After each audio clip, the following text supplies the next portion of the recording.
Today is November 9th, and it's a beautiful day today. It's 83. It's going to be warm tonight. But then all of a sudden, we are going to have record low temperatures come plunging down. In fact, tomorrow night, it's supposed to be 33 degrees, and that shatters a record that was all-time record by 5 degrees. So that's absolutely huge. So I am going to end up covering some things. So I mean, most of the things I have here in the yard are going to be fine. These are Feijoa, and they take very cold temperatures. I mean, they take down to 20. It's not going to get that cold. That's another Feijoa. The figs should all be fine. In fact, some of them are probably ready for their winter nap, although it is kind of early. Last year, my figs didn't lose their leaves until January, so I don't know. It's going to get 33 tonight, and I think they said 36 tomorrow night. We're talking brief dips down there. It's still supposed to be about 60 the next day during the day. So these are brief dips down that cold, but then it gets warm again, probably for another month. So some of these that have good figs on them, they haven't quite ripened yet. I've got a couple of Bordeaux Negra Armadas that are still cranking out ripe figs, so I've got them sitting there. These, that's a poor little, it's newly transplanted. It's a white sapote. And that's also a white sapote, two different varieties. That's a Nettie and that's Redlands. I will cover those because the fact I just planted these in the last, say, month. That one even more recent, 2 weeks ago. So they're tender. They've been transplanted. I'm going to cover them just to be sure. Some of these, like this is a Grise de Saint Jean. It's got a few figs it's still working on. In fact, look at this one. They're so beautiful when they start ripening. Get that fantastic color to them. It's got that one. It's ripening. This one I can tell it's starting to plump up a little bit. But nonetheless, I may just let it go, not cover it. Let it go night if it will. Some of these may not. I'm not sure. They say 33, but I always seem to have, I don't know if it's because there's like a pond right here and that, but it always seems to be a degree or two warmer than what they say. So it could just be, it'll be a cool night for them. This is a newly transplanted Calderona. It was an air layer. It's doing well. I planted this probably less than a month ago. So I'm going to cover it just because I want it to give it more time to get its roots established before it goes for its night nap. This is Bass's favorite. I would let it just not cover it and let it lose its leaves, except for it's got a couple of really fat figs it's still working on right there, and they're so delicious that I may just and it's still short enough that it's easy to cover it, so I may cover it in the next couple of nights. That's a fairly new mulberry. It's a Thai dwarf mulberry.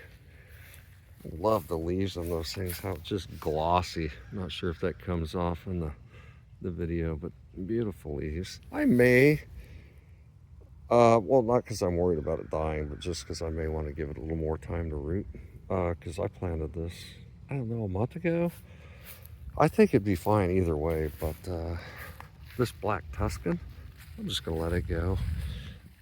It had this year's best tasting figs that I've had. I mean, probably hands down. Bordeaux Negra Ramada might have been my second favorite. Bass is excellent. This one is well enough established, and it's pretty much done producing figs. It still has a couple of green ones up here at the top. I just don't think they're far enough along that there's enough season for them to ripen. So I may just let it go. Just don't even cover it. And similar, this is a Violet de Bordeaux that was a tiny tissue culture last year. I mean, half the size of a toothpick. Took forever to get going last year. I planted it in ground probably around November 1st last year. Um, and it took a nap come January and it came back out and did all this growth here. I have heard though tissue cultures tend to reset the tree back to day zero, so it takes a while to get figs. I don't know if you'd really consider last year as the first year and then this year as the second, maybe. But it does have figs. It's just it started getting them so late in the year that I suspect these are not going to have time to ripen. That's okay. That's all right. I'm excited for this one next year though because it's going to just bust. I mean, the amount of growth I put on this year is kind of just scary. These two, I've got two in pots here. This one still has one fig. This is a white Adriatic. Still got one beefy fig. It's starting to really get soft. It's almost ready. And you can see this tree. It was supposed to be a panache. It's either a reverted panache or something else. In fact, that tree in the pot there was supposed to have been a Martinique ramata. Bought them from the same place. I was so disappointed. But nonetheless, I think this could just be a reverted panache. But whatever it is, the figs are just so good on this one. And it still has so many green ones left. I may throw a little blanket or something over that too tonight just to give it a chance to finish ripening up all those figs. Because like I said, we're gonna have 2 cold nights, 33 and 36, and then it warms right back up for another month. So I think if I just protect these for a couple of nights, I might be able to ripen a lot of extra figs. Plus, I do have new planted figs. Like, I'm always planting figs, it's an addiction. But I recently planted this one maybe a month ago. This is a Calderona. I've got 3 Calderonas. I've got one down there by the pond. I've got one here. And where's my other one?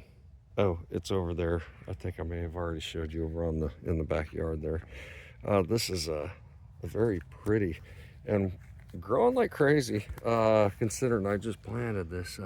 This is a Figo Preto, and it is really just going really well. It's sad that cold temperatures are coming,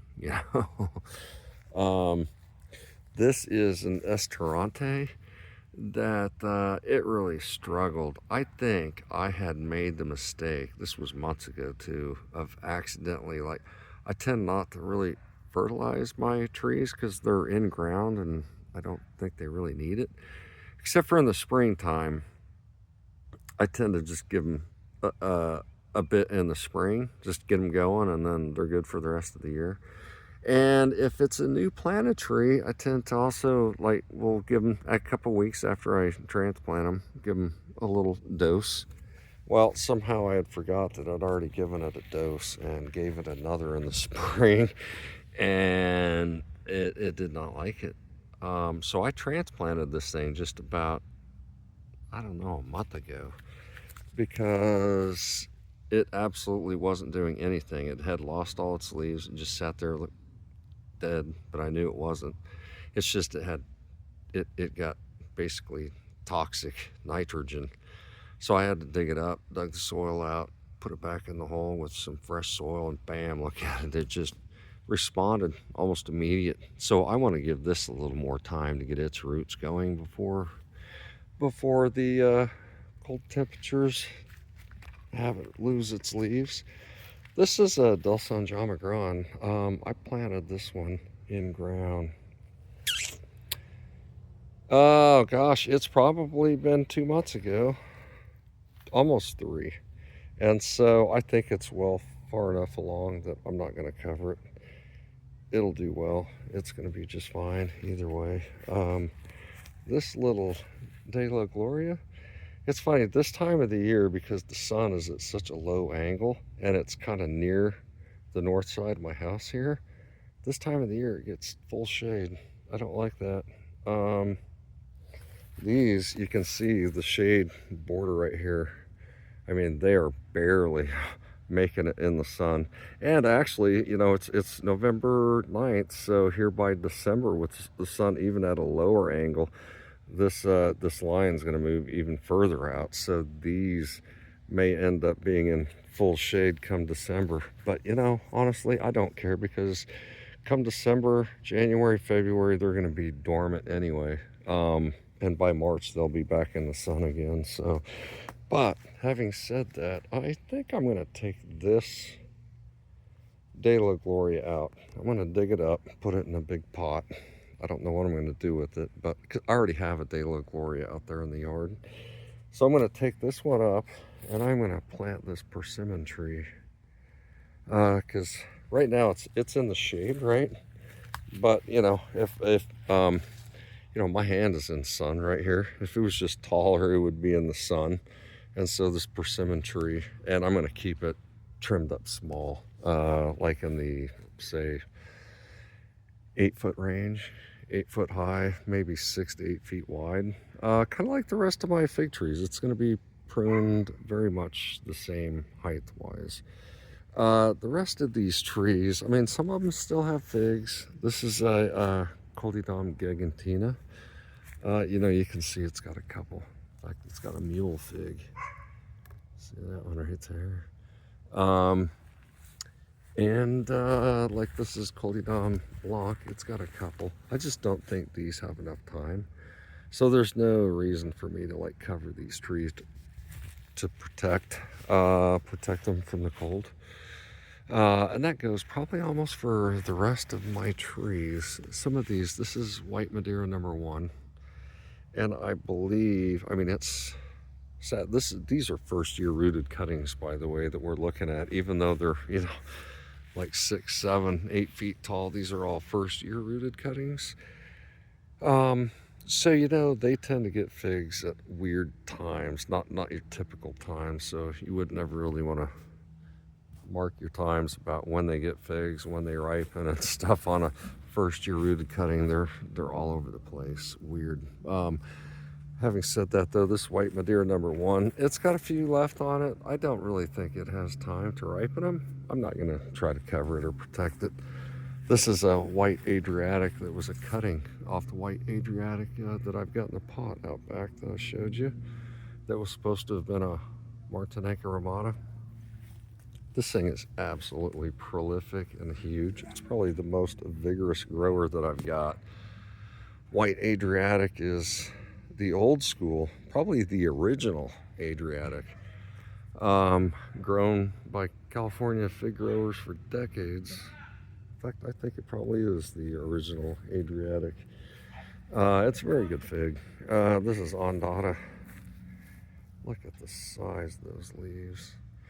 This thing was, gosh, probably almost 9 feet tall. Look at this. I had to cut the top out of it. That's a whole nother story. Yeah, we have this fungus in Florida, and maybe other really wet areas. Everyone knows about rust, you know, how that can affect the leaves.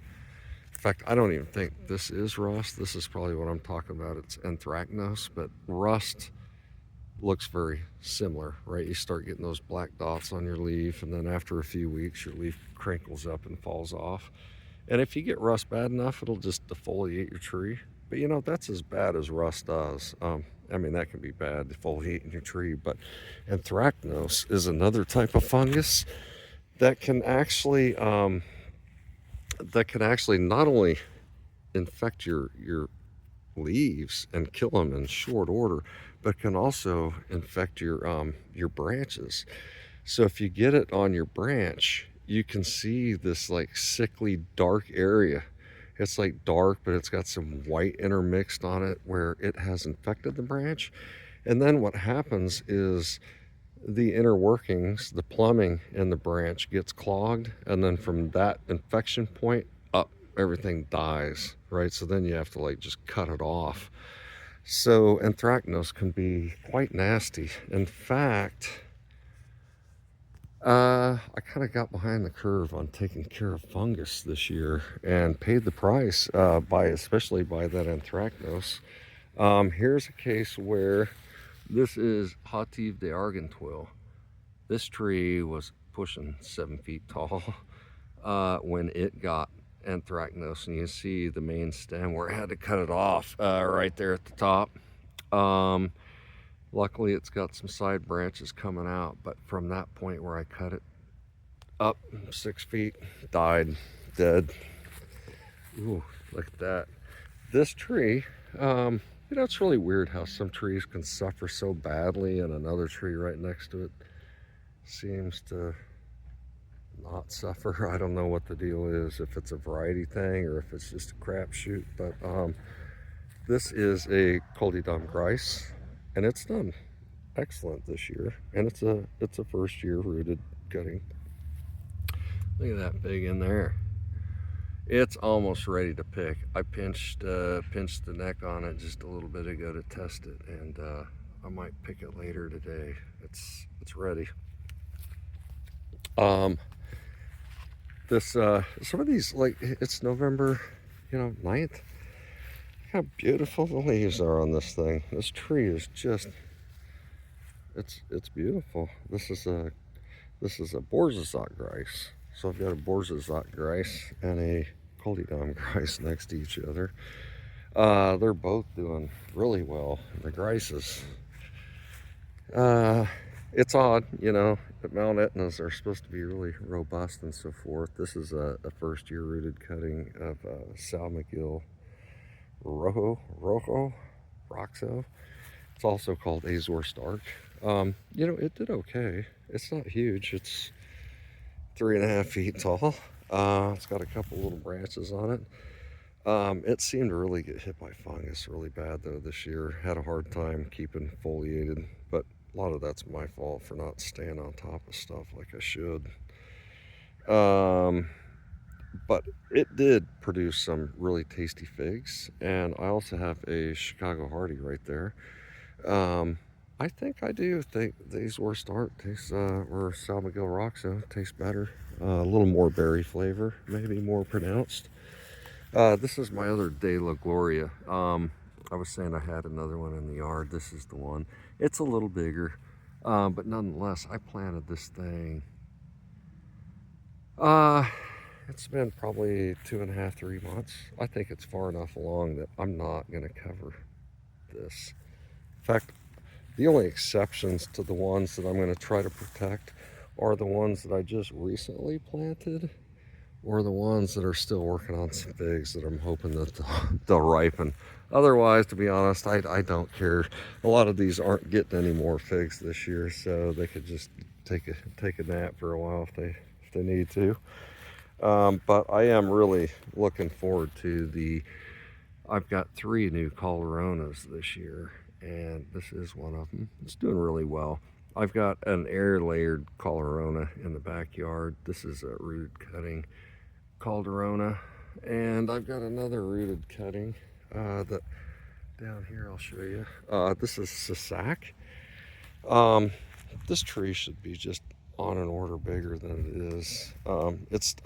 In spite of what it's gone through, it's still, being a first year rooted cutting, still sizable. But it dealt with that anthracnose. It was so bad this year. I don't know. I'm gonna have to do something to try to really get a better handle on it. I don't think just spraying copper fungicide is what it's gonna take. It can live in your grass too, this anthracnose. And I did see there is a product, like, if you can't tell, I stopped having my backyard sprayed since it's now like a backyard orchard. I don't want a bunch of chemicals in the ground. But having said that, there is a product. It's like a fungicide, and it kills anthracnose and all these other funguses that can kill your grass. It says, oh, safe to use around gardens, that kind of stuff. I may actually broadcast some of that around in my grass this winter, because anthracnose supposedly can live in your grass, and so it can be a source of the fungus to your figs. So I kind of figured that might be one good way, in addition to taking care of and spraying your figs, to maybe curtail it a little bit.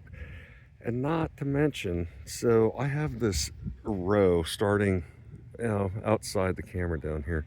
These bushes along the fence line here, these are called viburnums.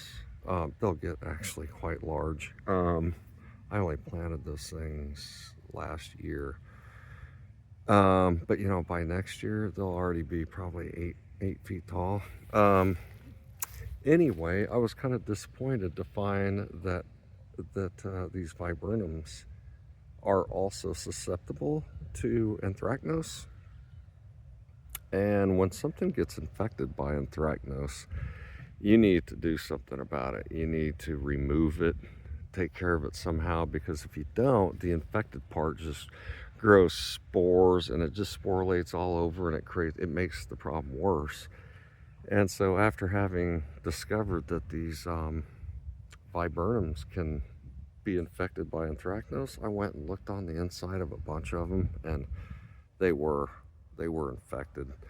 So another thing I'm going to keep in mind, besides maybe trying to curtail it in the grass, is I'm going to spray. So with these viburnums, I'm not eating these things. I may actually spray maybe a more potent fungicide in those. Just the viburnums, to help control any outbreak of fungus. I can't tell you how bad it was this year, but that's the thing about growing a desert plant in a wet environment like Florida. You're gonna have some issues like that to deal with, and you have to do some pretty extreme stuff to battle it. Like this, this is a Genovese Nero AF. You can see where it was cut off in the middle. This thing was 7 feet tall, and it got that anthracnose on the main branch, like right where I had to cut it off. So a lot of that tree went, and luckily it's got a couple of beautiful big branches coming off. This is Italian 258 right next to it. It's probably, I don't even know, 8.5 feet tall. And it's got a spot. In fact, I'll show you what anthracnose looks like. Hopefully that comes through. It's right above this green. It almost looks like charcoal, where it infected the branch. And the branch typically goes from its normal thickness when it first gets infected, and then it gets really narrow right where it gets infected, and then it goes back to normal again. But anyway, it's a choke point, and then everything above it dies. Somehow this Italian 258 was able to grow a backside, through its bark, to route around that infection, to still be able to power the rest of this tree up here. But nonetheless, this is getting cut off, and that whole top's getting disposed of. Burn it. But it's been pretty bad. But this Chicago Hardy, I think one of the things that makes Chicago Hardy so hardy is it's late to rise and it's early to bed. You know what I mean? It's like the first one to go dormant for me anyway. And it's also like the last one to get leaves on. So not sure it's necessarily hardy in that sense and cold. It's hardy in that it'll come back if it freezes to the ground. But other than that, it's kind of a lazy tree, you know what I mean? Let's see. I think some of these, this is a Norda Barbantane. I think it's been in the ground long enough that I'm not going to have to cover it up. I may just let it go night, but you can see how well it's growing. See all those new leaves coming out. When they're growing so well like that, I kind of feel like, you know what? There's only a couple of cold nights, and then it'll get another month of growing. So maybe I will cover that. In fact, I was walking around earlier today trying to take inventory of all the things I want to cover. It's kind of crazy. I hate the dang cold weather. That's a Vertil D Oriola. See, its top got cut off too. Same problem, anthracnose. Having said that, oh, Vertil de Oriola is supposedly the exact same fig that's called De la Senora hivernica. This is a hivernica fig. Vertil de Oriola. It's far enough along. I think I'm just gonna let it go. Even though it's relatively small, it's actually been in the ground probably 2.5 months. It's long enough. Smith is good. Ronde Bordeaux is good. This is a tall. Coldedon Noir is fine. The Score Black's fine. Love the branching structure. Now this thing's lost most of its leaves. It's got the most interesting. It's a weeping Socorro Black. It did okay this year in terms of fig production.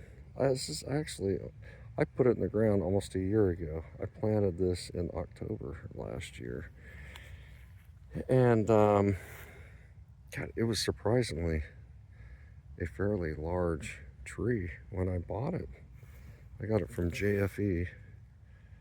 I was blown away. It already had this kind of odd old man look to it, old woman look.